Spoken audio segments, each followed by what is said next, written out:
Assalamualaikum warahmatullahi wabarakatuh. Halo pemirsa SBTV dan RSI TV dimanapun Anda berada. Berjumpa kembali dengan saya Pristi Indriana dalam acara Ragam Kesehatan. Acara ini terselenggara berkat kerjasama SBTV dan RSI TV. Dalam acara Ragam Kesehatan ini tentu saja kita akan selalu mengupas isu dan tren seputar kesehatan, dan kita tentu saja akan selalu mengundang narasumber yang kompeten di bidangnya. Dan pada hari ini kita sudah bersama satu narasumber kita yang luar biasa. Beliau cantik dan menarik.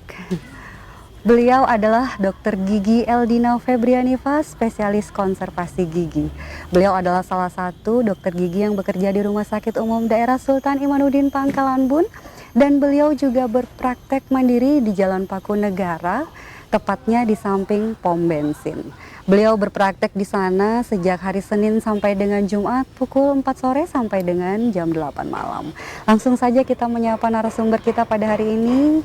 Assalamualaikum dokter. Waalaikumsalam, Mbak. Selamat sore. Sore. Bagaimana kabarnya hari ini? Alhamdulillah baik. Alhamdulillah sehat. Terima kasih kami ucapkan karena sudah berkenan meluangkan waktu di sela-sela jadwalnya yang padat dan kesibukannya untuk bergabung dengan kita di acara Ragam Kesehatan. Ya. Baik, hari ini topik yang kita bahas tentu saja sangat menarik ya dokter, dan mungkin sudah bukan hal asing bagi masyarakat kita, yaitu tentang karies gigi. Ya, karies betul. Karies gigi. Ya, mohon langsung saja penjelasan secara umum dari Ibu mengenai apa sih sebenarnya karies gigi itu. Oke, saya bercerita sedikit ya tentang karies itu apa ya. Karies itu adalah suatu penyakit pada jaringan keras gigi. Nah, kalau bahasa awamnya orang bisa bilang gigi berlubang atau gigis. Itu adalah penyakit gigi yang paling terbanyak di Indonesia karena banyak mayoritas orang yang baru sadar kenapa giginya itu sakit setelah lubangnya sudah semakin besar. Oh gitu. Jadi sebaiknya memang kita harus tahu pencegahannya seperti apa. Tentunya kita harus tahu bagaimana sih karies itu terjadi, seperti itu. Jadi intinya karies itu bahasa awamnya yang mungkin yang lebih nyaman dimengerti masyarakat itu gigi berlubang ya. Gigi berlubang ya Bu ya. Gigi berlubang. Gigi berlubang. Ya. Betul. Baik, bagaimana dengan penyebabnya Ibu? Jadi untuk karies sendiri ada dua faktor utama bagaimana itu terjadi.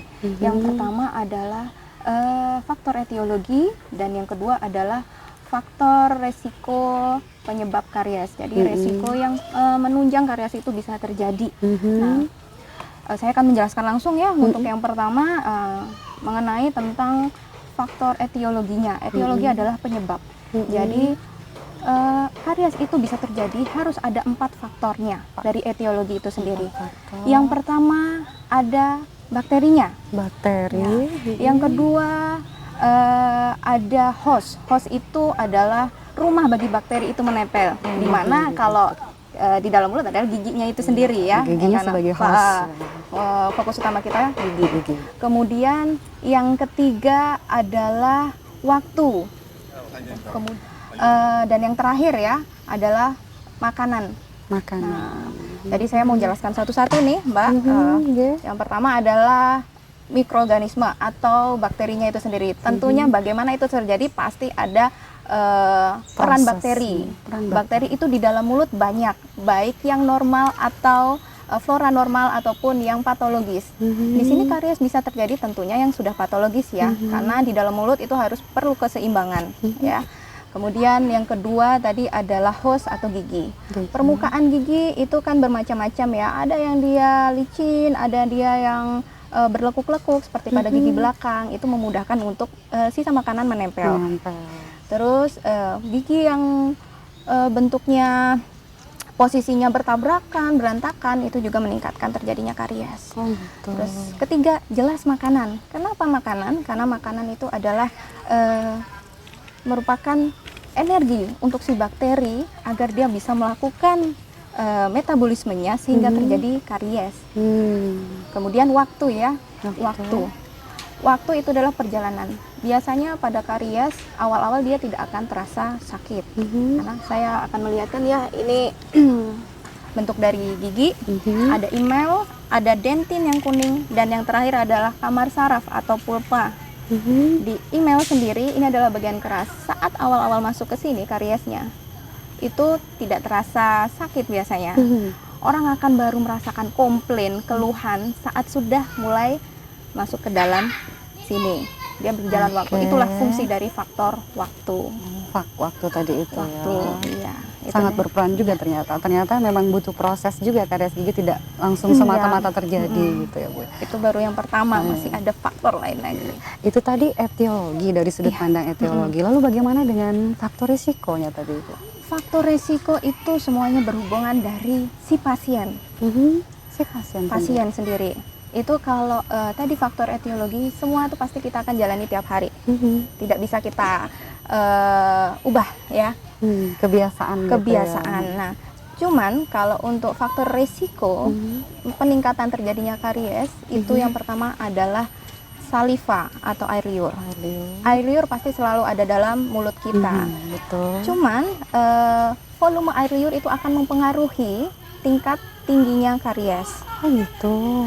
Ya, faktor air liur ya, air liurnya. Kalau banyak, otomatis si air liurnya ini berfungsi sebagai pelumas atau pelikin. Otomatis self cleansing atau pembersihan alaminya pun berjalan.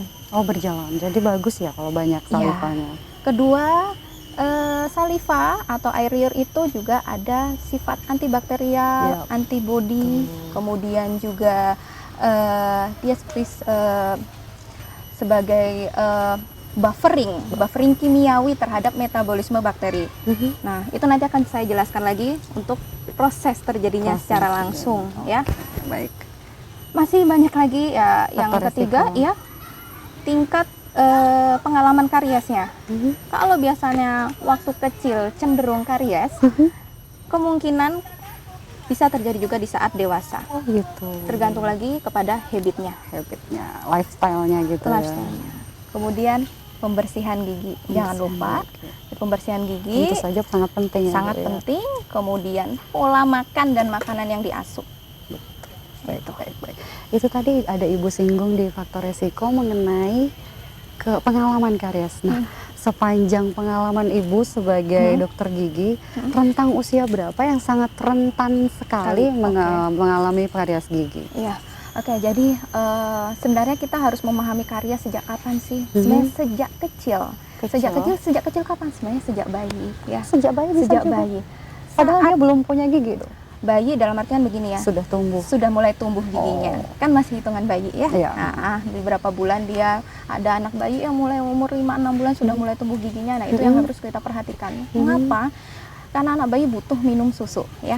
Betul. Kalau misalkan kita minum susu yang kita masukkan dalam dot ya, misalkan susu formula, biasanya kadang orang tua, aduh kasihan kalau tidur kalau dilepas dotnya nanti nangis. Iya, betul. Ribet deh ntar gitu. Padahal sebenarnya si susunya itu sendiri meninggalkan gula di dalam mulut si anak si bayi itu jika tidak dibersihkan. Oleh karena itu gula itu merupakan salah satu yang dibutuhkan bakteri untuk bermetabolisme sehingga terjadi karies. Gitu. Peran serta gula juga. Iya. Jadi sisa makanan itu jika dipecah dia akan menjadi sukrosa, kemudian ada karbohidratnya itu glukosa yang nanti akan dirubah energinya oleh bakteri untuk terjadi karies itu. Sebaiknya bagaimana Ibu? Bayi tadi? Jadi kalau anak-anak sebaiknya orang tua harus lebih concern ya, sudah mulai dibiasakan. Anak bayi itu memang sih kalau bayi mungkin belum mengerti ya, tapi orang tuanya sadar dulu deh kebersihan giginya. Jadi dibersihkan, boleh dengan kasa kalau punya kasa, tentunya kasa yang bersih ya.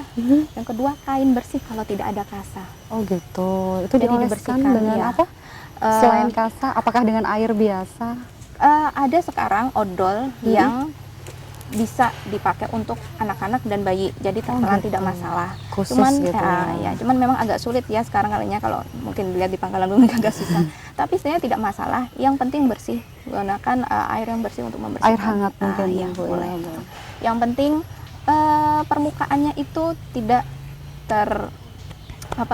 meninggalkan sisa-sisa makanan, plaknya dihilangkan. Baik, yang paling utama. Itu tadi faktor resiko dan penyebabnya pemirsa. Nah, kita masuk pada proses atau mekanisme terjadinya karies gigi Ibu. Karena kan tadi Ibu sebutkan bahwa tidak mungkin karies gigi itu terjadi secara langsung tiba-tiba saja terjadi gitu. Pasti ada proses-proses yang bermain di situ. Dan ini mohon penjelasan dari Ibu, prosesnya bagaimana sih? Oke. Tadi kan saya sudah utarakan ya sebagian kecil gimana proses pada awalnya. Jadi makanan kita makan ini. Setelah itu setelah makan itu pasti ada sisa makanan yang menempel, ya. Dan makanan menempel, saat itu menempel ada bakteri di dalam mulut. Nah, ya makanan ini si bakteri membuat metabolisme dengan sisa makanan, memecah bagian-bagian gula dari si makanan tadi seperti sukrosa dan glukosa, menjadikan energi si bakteri untuk menghasilkan asam laktat. Asam laktat. Asam laktat ini mendemineralisasi gigi. Jadi demineralisasi itu bahasa awamnya mungkin membuat lubang ya, membuat rapuh permukaannya. Nah, saat proses demineralisasi ini fungsi dari air liur berperan penting. Jadi air liur itu fungsinya sebagai buffering. Jadi saat demineralisasi pH mulutnya asam. Ya, pH di sekitar itu. Kemudian saat saliva itu bermain di proses itu, dia akan menetralkan buffer itu. Bila saliva mampu mengimbangi, tapi bila si saliva pH-nya tidak mampu mengimbangi, karena rata-rata produksinya mungkin sedikit sekali, produksinya sedikit sekali, maka pH-nya akan kalah, akan cenderung asam. Terus akhirnya demineralisasi itu pun terus berjalan. Jadi lubang-lubang tadi itu ya, rapuh gitu ya. Rapuh pada awal, kemudian berjalan lebih jauh lagi sampai ke kamar sarafnya. Biasanya kalau sudah mencapai dentin, kemudian ke arah kamar saraf, dia akan keluhannya meningkat keparahannya. Berarti yang sering mengeluh datang ke dokter gigi itu udah nyampe kamar sarafnya ya, Bu ya? Iya, biasanya sudah parah baru datang. Baik. Nah, mungkin ini dengan perbincangan kita pada hari ini, masyarakat bisa terbuka wawasannya, bisa berkembang bahwa ternyata kesehatan gigi itu sangat-sangat penting karena merupakan lini terdepan dari ujung muara makanan-makanan kita yang mulai masuk ke dalam tubuh ya. Jadi mungkin masyarakat harus lebih aware, lebih peduli dengan kesehatan giginya. Oke, menarik sekali, nanti akan kita lanjutkan perbincangan kita dokter, namun kita akan rehat sejenak dan kita akan kembali setelah jeda pariwara berikut ini.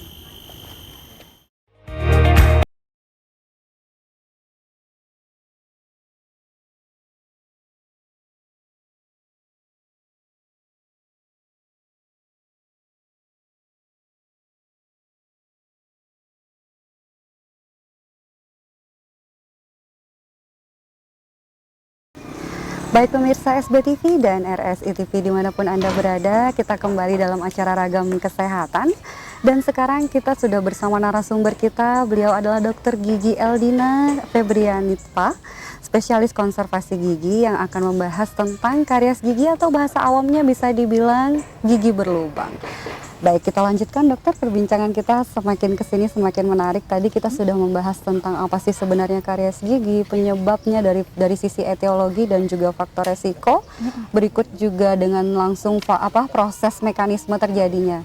Nah, sekarang yang ingin saya ketahui adalah adakah komplikasi dari karies gigi itu sendiri? Oke.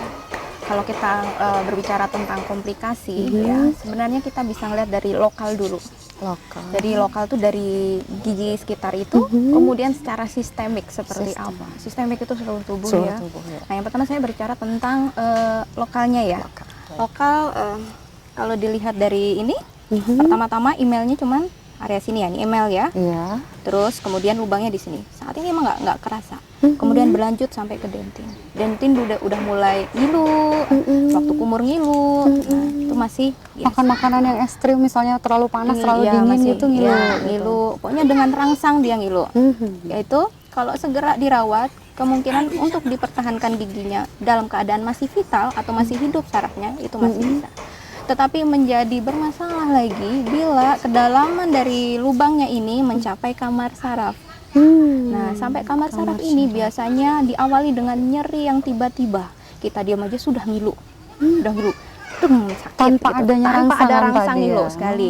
Nah, itu sudah ada pertanda bahwa wah ini sudah sampai ke dalam sini nih kamar sarafnya. Nah, ini kalau sudah sampai perawatannya akan lebih repot karena harus melalui perawatan saraf gigi. Tapi giginya masih hidup ya, kita bahasanya vital. Bisa dipertahankan. Iya, jadi fasenya dia rasa sakitnya meningkat, kemudian menurun. Nah, menurun, mati lah itu giginya, sarafnya. Oh, sarafnya yang mati. Kemudian mulailah si bakteri itu akan berkembang biak lagi. Akan mulai ada tambahan bakteri-bakteri lain. Nah, lama-kelamaan bakterinya itu lebih menang dibandingkan ketahanan tubuh kita. Maka terjadi infeksi yang berjalan sampai ke ujung akarnya. Nah, ini yang menjadi trouble. Karena ini bisa sifatnya lokal, tapi juga bisa sifatnya sampai mempengaruhi keadaan bagian yang lain, ya. Di sekitaran mulut gitu. Yang pertama adalah abses ya. Abses itu suatu bernanah. Awalnya peradangan, bernanah. Kalau misalkan dia sifatnya kronis, yang tidak terlalu parah, biasanya karena dia tidak bisa keluar lewat atas nih, nah, dia cari jalan keluar ke arah lain. Keluarnya lewat arah gusi. Atau kalau gigi atas bisa lewat langit-langit atau dari arah dalam sini ya, dia bentuknya seperti jerawat. Biasanya kadang kembang kempis. Oh gitu. Itu perawatannya masih bisa perawatan saluran akar. Masih bisa. Tetapi menjadi trouble lebih parah bila absesnya tidak terkendali sehingga membesar. Bisa membesar. Besar. Jadi pernah kita lihat, aku sakit gigi ini, terus bengkak sampai kelihatan.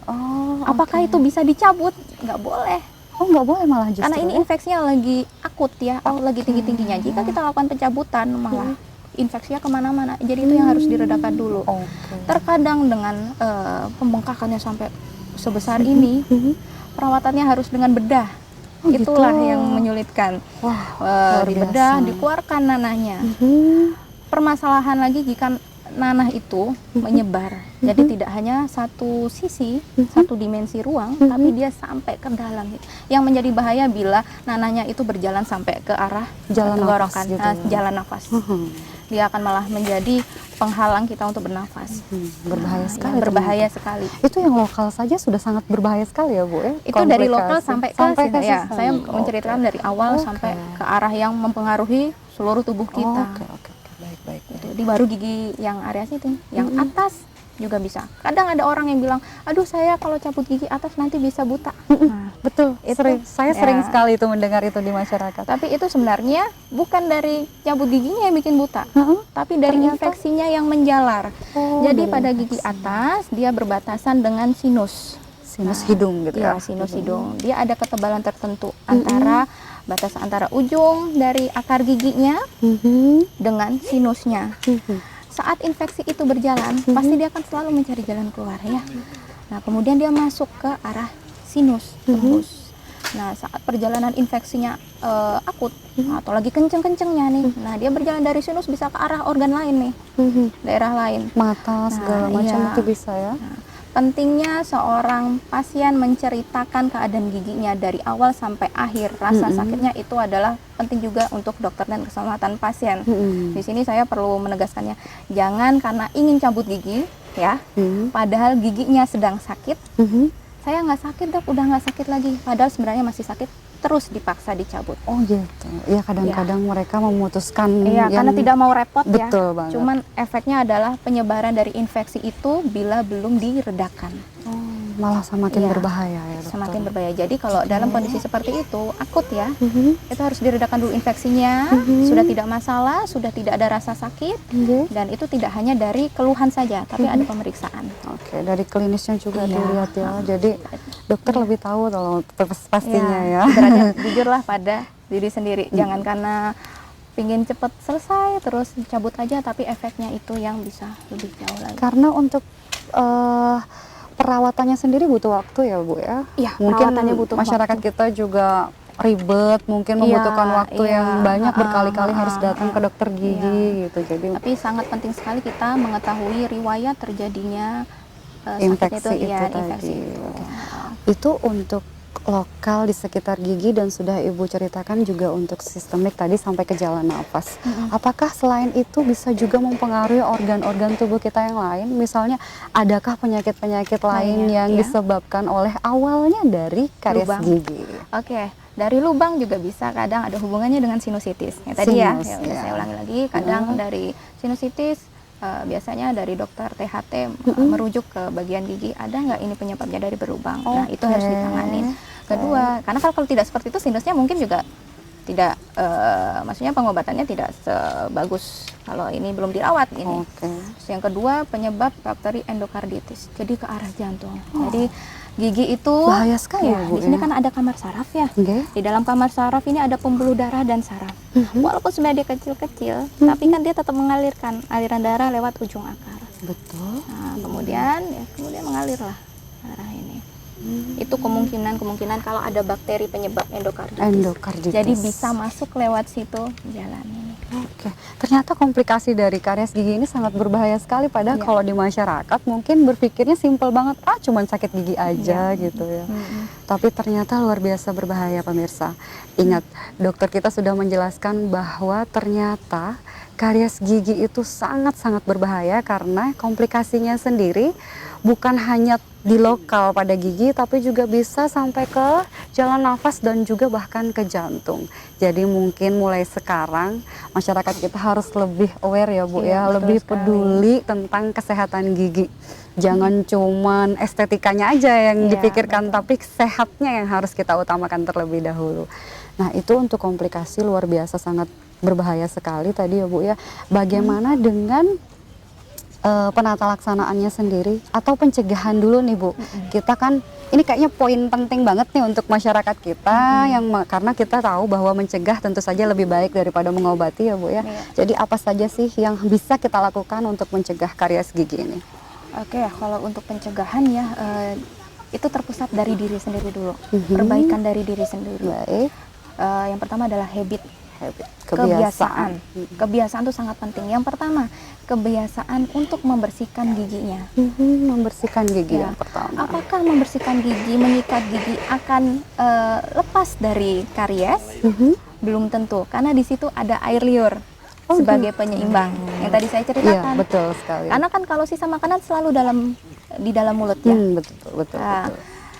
Tapi sikat gigi itu menjadi sangat penting karena dia akan mengurangi resiko terjadinya karies. Sangat penting sekali. Ya, jadi menyikat gigi itu sebaiknya sehari minimal 2 kali, 3 kali lebih bagus lagi. 2 kali itu minimal ya dokter ya? Tiap pagi dan sebelum tidur. Paling penting adalah pagi dan sebelum tidur. Ya. Jangan setelah kita sikat gigi terus makan lagi terus tidur. Aduh, nah itu udah mulai. Sama aja. Iya. Tertumpuk lagi makanannya sisanya. Iya.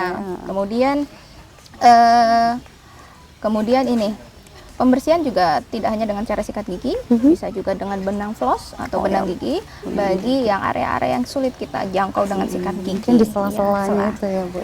Saran saya jangan memakai tusuk gigi, karena tusuk gigi itu akan merubah bentuk posisi gusinya, jadi akan lebih menurun biasanya, karena kan permukaannya dia lebih besar ya. Iya betul. Padahal gusi sendiri itu bentuknya sebaiknya tetap yang normal, karena itu berpengaruh terhadap flow makanan. Jadi berbahaya juga ya tusuk gigi itu tuh. Kalau sering digunakan ya, karena kita kasihkan banget nih ya. Iya, enak banget ya.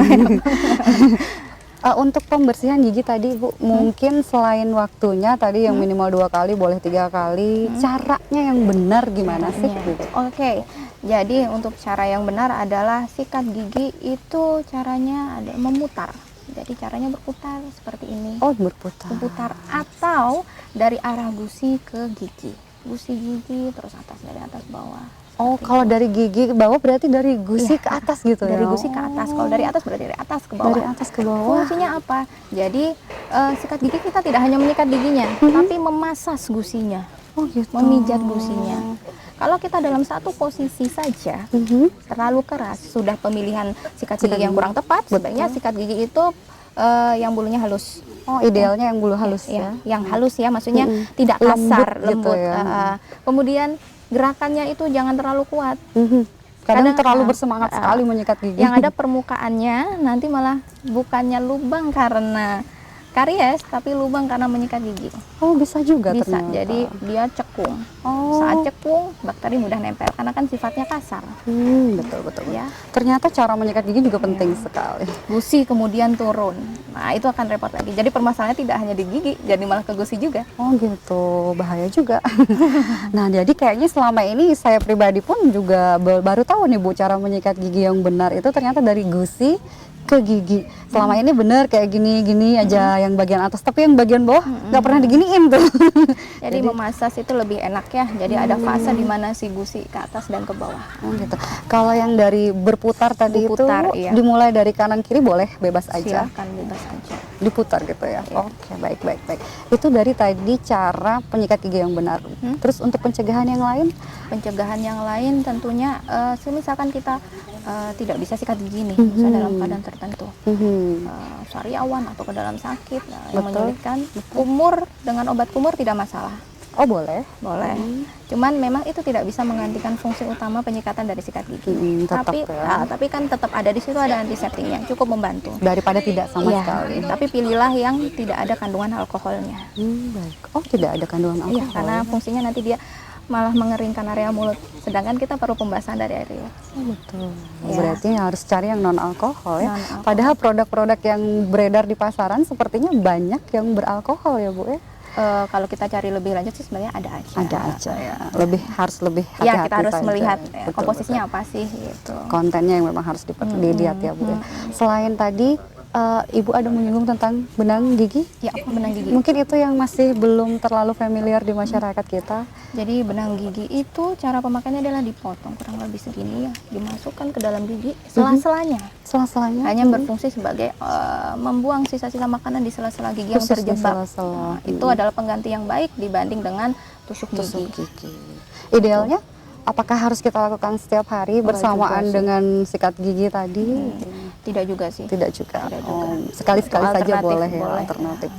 Kalau untuk menyikat gigi dan sekaligus dengan obat antiseptik kumur-kumur tadi itu bolehkah bersamaan? Misalnya nih setelah sikat gigi udah bersih nih, pengen lebih puas lagi, kita kumur-kumur lagi dengan itu apakah boleh? Saya rasa kan fungsinya hampir sama ya. Sama saja. Jadi kalau bisa dalam satu ini bisa ya nggak usah double juga nggak masalah. Nggak Cuman usah double. tentunya penggunaan terlalu sering kan juga tidak terlalu bagus. Tidak bagus juga. Jadi baiknya banyak. idealnya kalau mau pakai yang kumur-kumur tadi itu kita dalam kondisi sehat nih Bu. Tadi kan Ibu singgung misalnya ada pada kondisi-kondisi tertentu, misalnya tidak mampu menyikat gigi seperti ada sariawan atau apa baru memakai itu. Tapi kalau misalnya kita dalam kondisi sehat seperti ini, bolehkah idealnya berapa kali? Boleh saja sih. Cuman kita pingin fresh Iya. gitu. Biasanya lebih fresh ya silahkan aja pakai. Cuman ya balik lagi itu tidak bisa menggantikan peran dari sikat gigi. Oke baik. Hanya sekedar alternatif lain juga ya Bu. Kan juga sikat gigi itu kandungan beberapa odolnya itu kan juga ada yang bermanfaat untuk kesehatan gigi. Itu kan yang kita manfaatkan utamanya di sini. Oh, untuk saran dari spesialis gigi nih, odol yang baik yang kita gunakan untuk menyikat gigi sehari-hari? Sebenarnya semua odol semuanya baik ya. Ya, Pada intinya tinggal kita ini keluhannya seperti apa gitu. disesuaikan dengan Kalau keluhan. memang floor itu bagus, fungsinya untuk supaya gigi itu lebih kuat ya. Terus yang kedua adalah odol hipersensitif itu biasanya saya sarankan pada pasien-pasien yang memiliki kecenderungan untuk sensitif yang tinggi ya, gampang nyut itu. Tapi bukan karena lubang. Oh, bukan Kalau karena lubang itu memang harus diatasi, bukan hanya dikasih odol, nggak akan Betul. selesai. Harus gitu. akar masalahnya yang diatasi. Jadi hipersensitif dentin itu misalkan karena cara menyikat gigi yang salah, gusinya turun, bagian gigi yang area bawah, ini kan tadi saya bilang dentin, ini adalah sementum ya. Jadi saat gusinya turun akibat cara menyikat gigi yang salah, dia terpapar, terbuka, dia ngilu. Oh gitu. Nah, untuk mengurangi rasa ngilu karena terpaparnya sementum itu bisa dibantu dengan odol. Oke. Untuk mengurangi rasa sakit ngilunya. Tapi Cuman tidak apakah- mengatasi Iya, betul sekali. permasalahannya. Tetap harus kita cari ujung masalahnya apa gitu ya Bu. Itu ya? contohnya seperti itu. Ada orang-orang dengan tingkat hipersensitif tinggi, dikit lubang aja dia ngilu. Nah, alternatifnya juga pakai sikat gigi yang hipersensitif. Berarti Atau memang odolnya. odol-odol yang mengandung fluoride tadi yang bagus ya. Fluoride tapi terkontrol ya, karena fluoride yang berlebihan juga tidak baik. Tidak baik. Oh. Iya, karena justru bukannya memperkuat, tapi dia malah cenderung lebih merapuhkan karena terlalu banyak. Makanya tiap odol kan pasti ada directionnya ya, memakainya seberapa banyak. Oh, Nah, gitu. patuhilah itu. Betul. Baik. Nah, itu Atau- yang ya, susah. ya, betul sekali itu. Itu yang susah mematuhi Directionnya petunjuknya itu ini. yang susah sekali untuk dipatuhi. Itu untuk odol sendiri. bagaimana terus tadi ada benang gigi juga, terus ada obat kumur-kumur juga. Yang paling efektif tetap masih menyikat gigi ya Bu ya, karena tidak akan tergantikan dengan yang lain fungsinya ya. Iya. Betul, baik. Nah pemirsa, itu tadi untuk pencegahan kita bisa sudah banyak sekali dijelaskan oleh dokter kita. Ternyata menyikat gigi yang benar itu juga sangat penting, karena selama ini saya yakin semua orang sikat gigi, tapi apakah benar cara menyikat giginya itu yang perlu dipertanyakan ya dokter ya. Mungkin nanti kita bisa lebih bahas tentang cara menyikat gigi yang benar itu kalau konsultasi langsung kepada dokter di tempat praktek beliau. Nah kita benar-benar semakin menarik nih, semakin kesini nih Bu. Tapi kita harus tetap jeda dulu. Boleh. Kita akan rehat dulu, nanti akan kita lanjutkan setelah jeda pariwara berikut ini.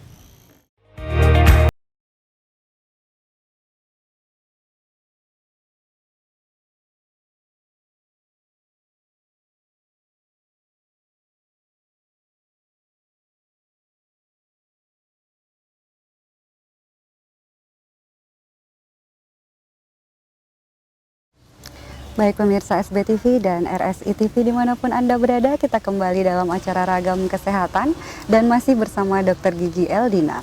Kita lanjutkan dokter, tadi pencegahan mengenai cara membersihkan gigi sudah kita bahas. Selanjutnya? Jadi tidak hanya cara menyikat gigi ya, tapi tentunya kesadaran untuk memeriksakan ke dokter gigi.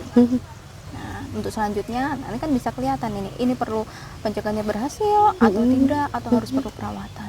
Itu hasil dari habit yang dia lakukan dengan baik. Yang kedua dari pola makan, itu jelas sekali sangat berpengaruh. Yang tadi saya sebutkan bahwa sejak dari dini kita harus menanamkan bahwa kebersihan gigi itu penting sekali. Penting banget. Pemilihan makanan juga. Saya bilang bahwa makanan yang mengandung gula ya atau karbohidrat kan juga ada gulanya ya. Betul. Bukan berarti kita tidak boleh makan nasi. Nah, yang penting pembersihannya.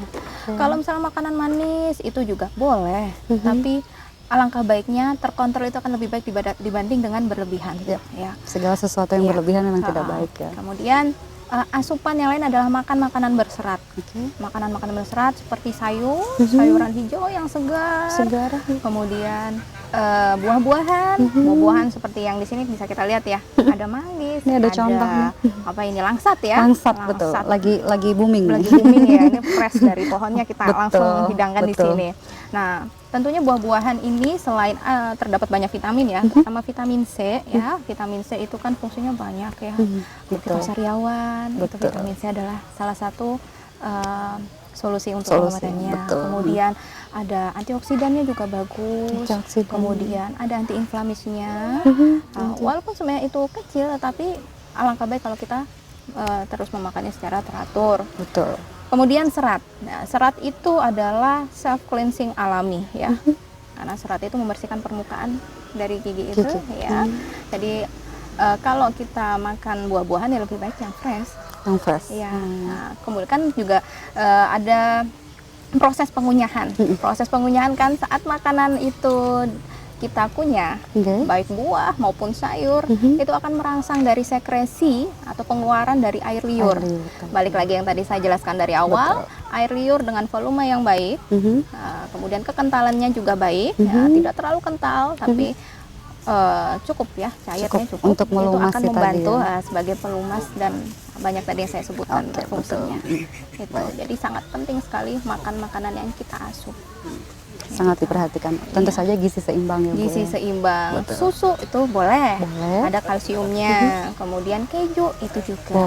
Permen karet itu bahkan juga bisa mencegah karies. Tapi permen karet seperti apa ya? Permen karet contohnya yang mengandung silitol. Silitol itu sudah banyak penelitian ya, itu bisa mencegah karies. Ternyata bagus. Dari silitolnya sendiri. Terus kemudian dari fungsi pengunyahannya sendiri. Saat kita makan permen karet itu kan kita mengunyah, chewing ya.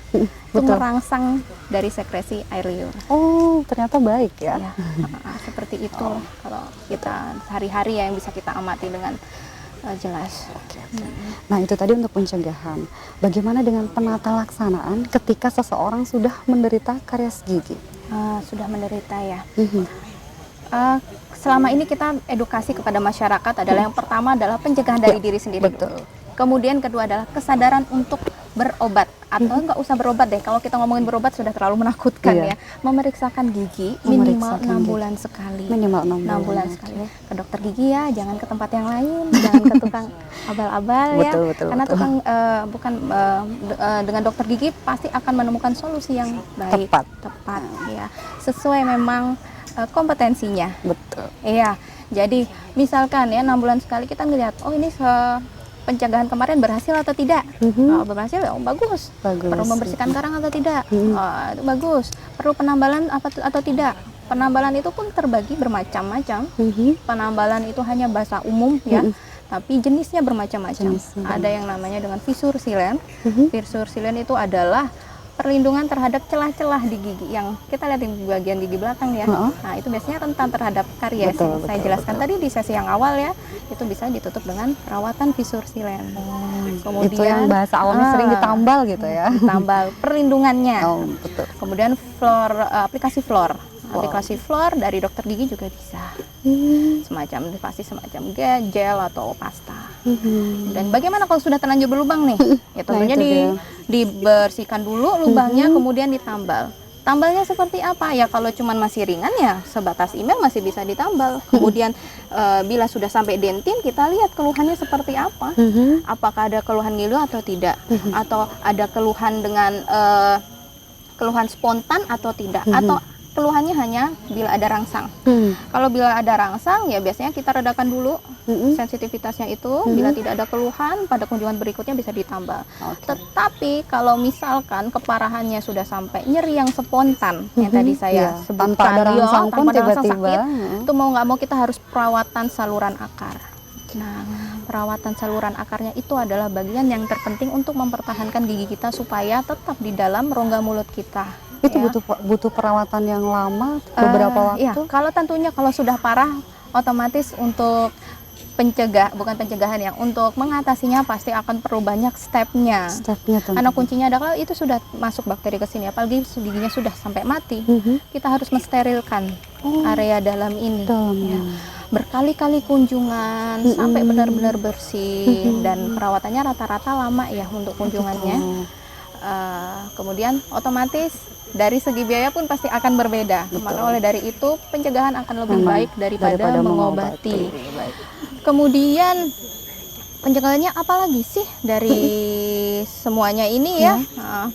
Untuk penambalan itu bermacam-macam ya, bukan hanya tambal biasa. Bagaimana kalau giginya cuma sisa tunggul aja? Kira-kira masih bisa tidak dipertahankan? Karena ilmu saya memang lebih fokus terhadap bagaimana gigi itu dipertahankan selama mungkin tanpa pencabutan. Oh gitu. Kecuali benar-benar indikasi gitu kecuali benar-benar indikasi. Indikasi misalkan infeksi yang malah meluas, malah menjadikan dia sebagai vokal infeksi, ya itu mau nggak mau. Tapi selama itu masih dipertahankan, kemudian dari sisa giginya itu masih kuat menahan tambalannya, baik berupa tambalan biasa maupun tambalan yang sifatnya seperti sarung ya, kalau kita bahasa umumnya di jaket gitu, itu masih bisa kita pertahankan. Karena pada hakikatnya apa yang alami, natural itu akan lebih enak daripada buatan. Bayangkan saja kalau sudah dicabut, kita mengunyahnya sudah tidak seimbang. Kemudian dipasang gigi palsu, sudah tidak seenak yang dulu. Tidak senyamannya dulu. Benar-benar. Tentunya untuk berobat seperti itu, saran saya kepada yang ahli lah datang. Betul. Yang ahli memang sudah kompeten di bidangnya gitu ya. Karena balik lagi tadi ya saya bilang, tidak main-main masalah infeksi bakteri ya, apalagi kalau kita bakterinya sudah berjalan sampai ke kamar sarafnya. Bila tidak dibersihkan sampai benar-benar bersih ke saluran akar, maka efek komplikasinya bisa buruk. Misalkan abses. Itu akan sangat menyiksa sekali. Makanya di masyarakat masyarakat dibilang lebih baik sakit hati daripada sakit gigi. Jadi sebelum parah, cobalah datang. Sebelum parah datang. Nah, ini memang banyak sekali hal-hal menarik yang dibahas, padahal masih banyak sekali. Mungkin ini disimpulkan dulu dari Ibu Eldina, hal-hal poin-poin terpenting yang harus diketahui masyarakat kita agar tidak terjadi karies gigi, ataupun jika sudah terjadi pun biar masyarakat kita juga tidak khawatir gitu ya tentang karies gigi ini. Oke, jadi yang pertama adalah dari diri kita sendiri ya. Pencegahan dari diri kita sendiri itu penting, kesadaran. Baik, pertama adalah kebiasaan untuk menyikat gigi. Kesadaran di dalam mulut kita nih ada sesuatu aneh tidak? Ada yang berlubang tidak? Kemudian kalau memang ada yang berlubang, segeralah datang ke dokter gigi. Bisa di puskesmas, bisa di rumah sakit, bisa dipraktekkan, monggo silahkan. Kemudian asupan makanan. Asupan makanan itu utama. Ya, penting juga penting ya, karena berpengaruh, karena bakteri itu tidak akan berkembang biak tanpa ada temennya nih. Betul. Nah, temennya apa? Ya sisa-sisa makanan. Makanan seperti apa? Ya makanan yang banyak yang mengandung gula tadi ya. Gula, karbohidrat. Jika tidak dibersihkan maka akan terjadi seperti itu. Baik.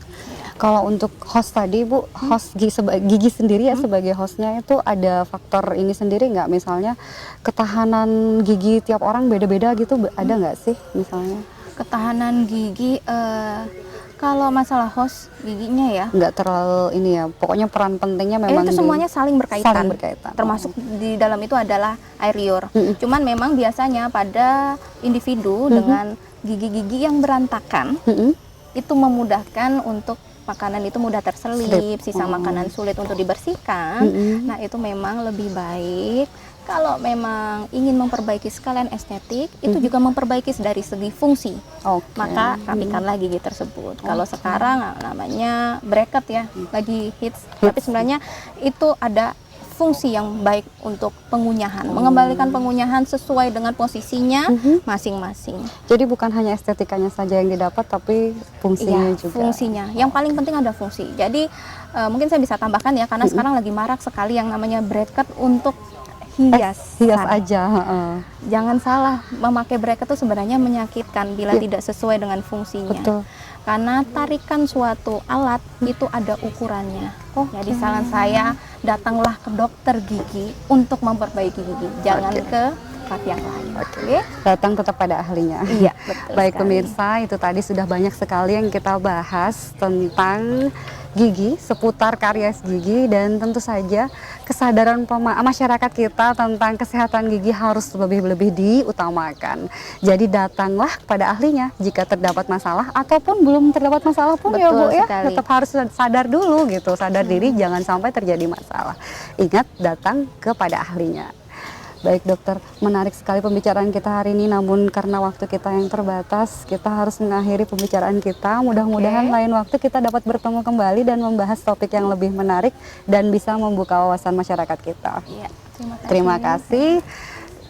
Oke pemirsa SBTV dan RSI TV, begitulah pembicaraan kita dengan Dr. Eldina tentang seputar karies gigi. Saya selaku pembawa acara Pristi Indriana mengucapkan terima kasih yang sebesar-besarnya atas perhatian pemirsa dan juga memohon maaf yang sebesar-besarnya jika ada kekurangan dalam pembicaraan kita. Akhir kata, wabillahi taufiq wal hidayah. Wassalamualaikum warahmatullahi wabarakatuh. Sampai jumpa dalam ragam kesehatan berikutnya.